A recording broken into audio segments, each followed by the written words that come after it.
That's a perfect segue to the opportunity of going, how do you get people on board with this? And then once you get them on board, how do you get everybody moving in that same direction? So let's kind of start with, how do you get people on board with using this kind of framework?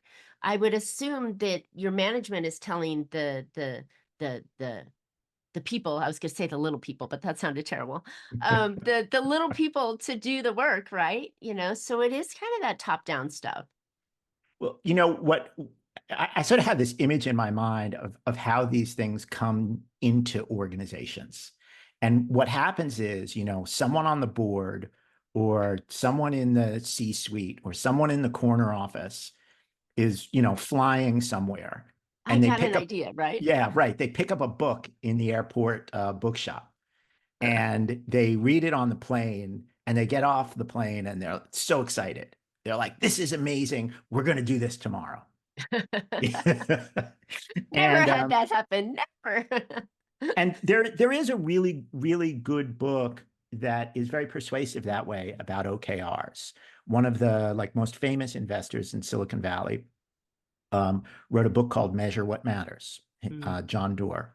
And it's a good book. I like it. I find it a pretty compelling argument.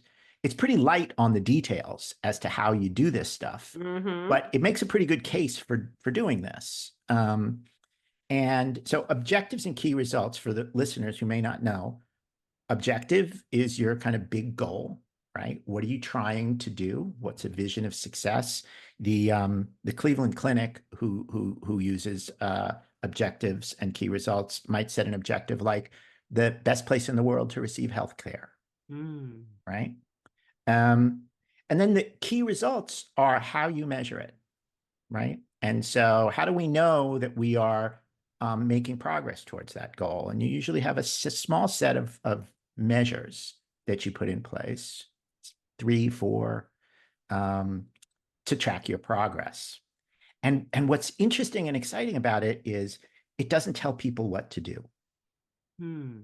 And so it has the goal and it has the measure, and then it sort of has this place where people can use their smarts and their creativity and their experience to figure out, well, okay, in my department, how is my department going to contribute to making this place the best place in the world to receive healthcare, right?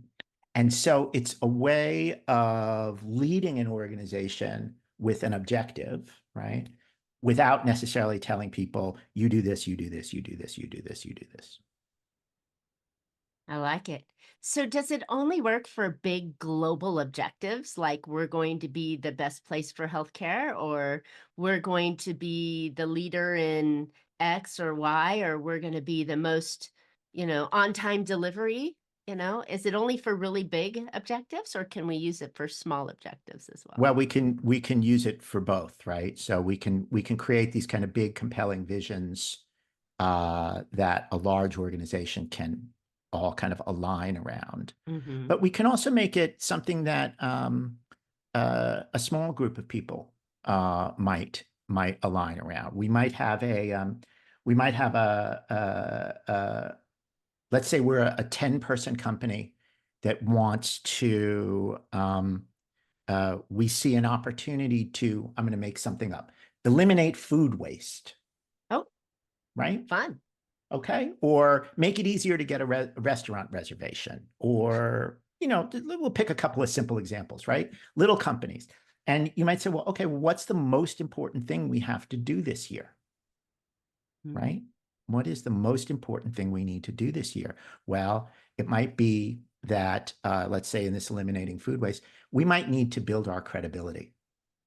It Mm. might be that, like, if we're really going to succeed here, we have to become a credible partner for food distributors to help solve their waste problems, right? So our objective might be become the most credible partner to food distribution restaurant industry, right?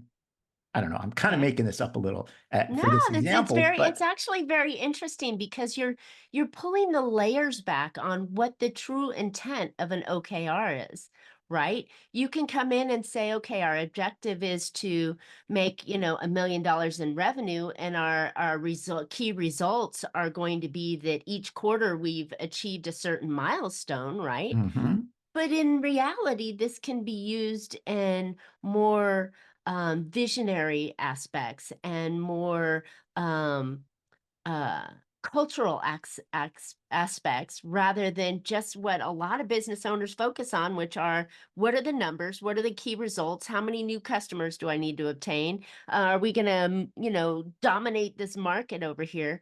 But we're looking at softer stuff sometimes that helps everybody get behind what Yeah, we're doing, not just the what, but the why and yeah. why it's important. And I think, one of the ways that it's useful, I mean, you mentioned, setting like our targets